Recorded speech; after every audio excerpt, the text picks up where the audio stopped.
ស្រឡាញ់សូមតែអាណិតកុំធ្វើបាបចិត្តឲ្យបងចាប់បានថ្ងៃបងគេងកាត់ទុកនឹងអាយ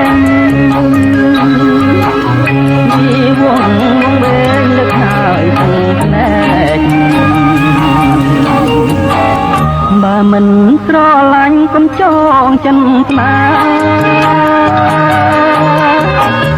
ព្រោះតែយ៉ាងមេត្រង់បងធ្វើបែបអន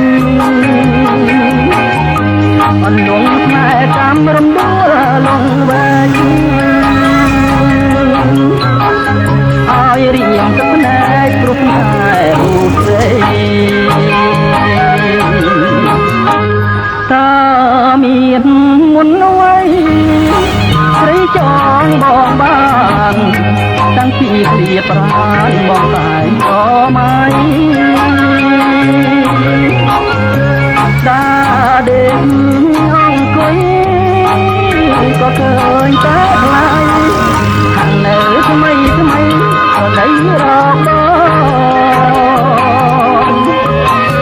ទុំចិត្តមិនបានទៅប្រានមិននឹងដួលប្រលឹង